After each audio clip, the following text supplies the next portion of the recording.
ನೋಡಿ, ಈ ಸೊಪ್ಪನ್ನು ನಾರಬಳ್ಳಿ ಸೊಪ್ಪು ಅಥವಾ ನಾರಬಳ್ಳಿ, ನರಂಬಳ್ಳಿ ಅಂತೆಲ್ಲ ಹಳ್ಳಿಗಳ ಕಡೆ ಹಾಗೂ ಕಾಡು ಮೇಡುಗಳಲ್ಲಿ ನೈಸರ್ಗಿಕವಾಗಿ ಬೆಳೆಯುವ ಒಂದು ಅಪರೂಪದ ಸಾಂಪ್ರದಾಯಿಕ ಗಿಡಮೂಲಿಕೆ ಇದು. ಇದರ ಒಂದು ವೈಜ್ಞಾನಿಕ ಹೆಸರನ್ನು ಕಾಡು ಸಾಸಿವೆ ಅಥವಾ ಸೂರ್ಯವರ್ತ ಅಂತೇಳಿ ಕರೀತಾರೆ.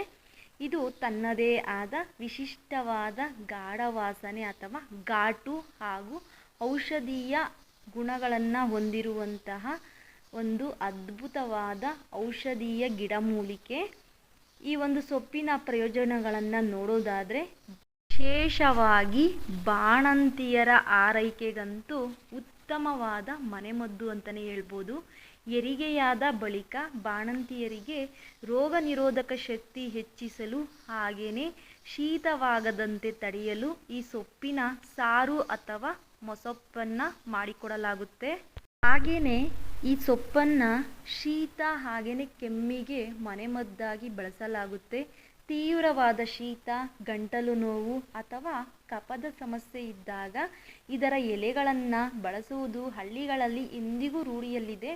ಕೆಲವು ಪ್ರಾದೇಶಿಕ ನಂಬಿಕೆಗಳ ಪ್ರಕಾರ ಶೀತವಾದಾಗ ಇದರ ಎಲೆಯನ್ನು ಕಿವಿ ಬಳಿ ಇಟ್ಟುಕೊಳ್ಳುವ ಪದ್ಧತಿ ಕೂಡ ಇದೆ. ಹಾಗೆಯೇ ಎಲೆಗಳನ್ನು ನೀರಿಗೆ ಹಾಕಿ ಚೆನ್ನಾಗಿ ತೊಳೆದ ಎಲೆಗಳನ್ನು ನೀರಿಗೆ ಹಾಕಿ ಕಷಾಯ ರೂಪದಲ್ಲಿ ಮಾಡಿ ಸೇವನೆ ಮಾಡ್ತಾ ಬಂದರೆ ಎಂಥದೇ ಶೀತ ಕೆಮ್ಮು ಇದ್ದರೂ ಕೂಡ ವಾಸಿಯಾಗುತ್ತೆ.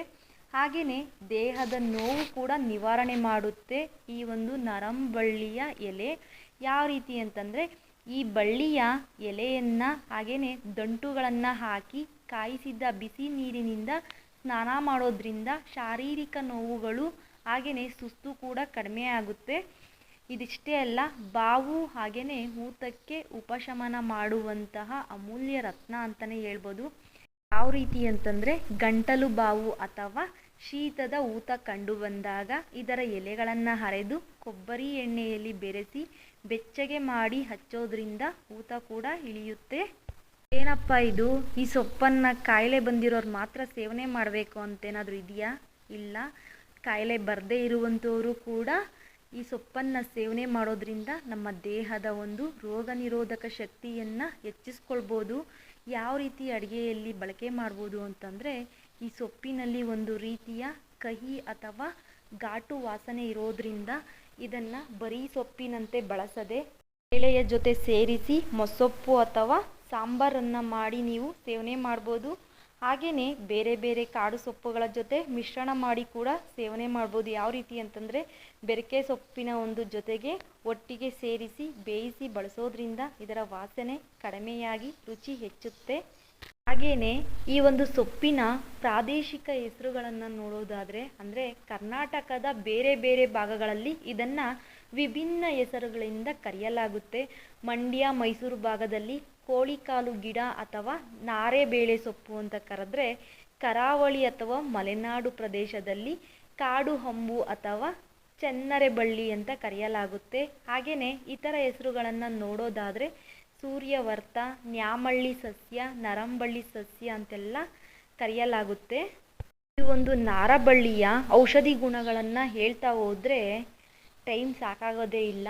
ಇದಿಷ್ಟೇ ಅಲ್ಲ, ಈ ಒಂದು ಬಳ್ಳಿಯ ಅಥವಾ ಗಿಡದ ಎಲೆಯನ್ನು ಚೆನ್ನಾಗಿ ಪುಲ್ಮಿ ತುಂಬ ಹಲ್ನೋವೇನಾದರೂ ಇದ್ದಾಗ ಅಥವಾ ಉಳುಕಾಟದ ಸಮಸ್ಯೆ ಏನಾದರೂ ಇದ್ದಾಗ ಒಂದು ಕಿರುಬೆಳ್ಳಿನ ಉಂಡೆಯಷ್ಟು ಆ ನೋವಿರುವಂತಹ ಏನು ಉಳುಕಲ್ಲು ಅಥವಾ ಈಗರೂ ನೋವಿರುವಂಥ ಜಾಗಕ್ಕೆ ಇಟ್ಟಾಗ ಆ ನೋವು ಕೂಡ ವಾಸಿಯಾಗುತ್ತೆ.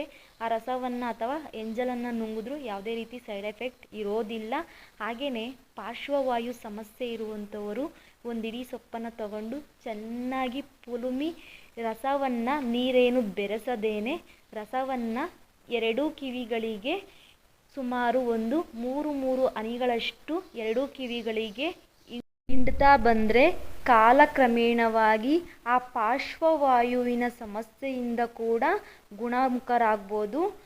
ಹಾಗೆಯೇ ಅಸ್ತಮ ಇರುವಂಥವರು, ನೀವೇನು ವೀಸಿಂಗ್ ಪ್ರಾಬ್ಲಮ್ ಇದೆ ಅಂತಿರಲ್ಲ ಅಂಥವರು ಬೆಸ ಸಂಖ್ಯೆಯಂತೆ ಅಂತಂದರೆ ಈಗ 9, 21 ಆ ಥರ 9 ಅಥವಾ 21 ದಿನಗಳ ಕಾಲ ನೋಡಿ ಈ ಸೊಪ್ಪಿನ ಒಂದು 4 ಎಲೆಗಳನ್ನು ಖಾಲಿ ಹೊಟ್ಟೆಯಲ್ಲಿ ಜಗಿದು ತಿಂತಾ ಬಂದರೆ ಆ ಅಸ್ತಮ ಕೂಡ ವಾಸಿಯಾಗುತ್ತೆ. ಯಾವುದೇ ರೀತಿ ಸೈಡ್ ಎಫೆಕ್ಟ್ ಇರೋದಿಲ್ಲ. ಈ ಸೊಪ್ಪನ್ನು ಆದಷ್ಟು ಅಸ್ತಮ ಇರುವಂಥವರು ಹೆಚ್ಚಾಗಿ ಬಳಕೆ ಮಾಡಿ ಸಾಂಬಾರು ಅಥವಾ ಪಲ್ಯದ ರೂಪದಲ್ಲಿ ಈ ಒಂದು ಅಸ್ತಮದಿಂದ ಗುಣಮುಖರಾಗ್ಬೋದು. ಈ ಚಿಕ್ಕ ಮಾಹಿತಿಯನ್ನು ನಿಮ್ಮ ಫ್ರೆಂಡ್ಸ್ಗೂ ಶೇರ್ ಮಾಡಿ, ಹಾಗೆ ವಿಡಿಯೋಗೊಂದು ಲೈಕ್ ಮಾಡಿ, ನಿಮ್ಮ ಅಭಿಪ್ರಾಯಗಳನ್ನು ತಪ್ಪದೆ ತಿಳಿಸಿ. ಇನ್ನಷ್ಟು ಅಪ್ಡೇಟ್ಗಾಗಿ ಹಳ್ಳಿಮನೆ ಔಷಧಿ ಫೇಸ್ಬುಕ್ ಪೇಜನ್ನು ಫಾಲೋ ಮಾಡಿ, ಹಾಗೆಯೇ ಯೂಟ್ಯೂಬ್ ಚಾನಲನ್ನು ಕೂಡ ಸಬ್ಸ್ಕ್ರೈಬ್ ಮಾಡಿ. ನಿಮ್ಮ ಆರೋಗ್ಯದ ಕಡೆ ಗಮನ ಹರಿಸಿ. ಪ್ರತಿಯೊಬ್ಬರಿಗೂ ತುಂಬು ಹೃದಯದ ಧನ್ಯವಾದಗಳು.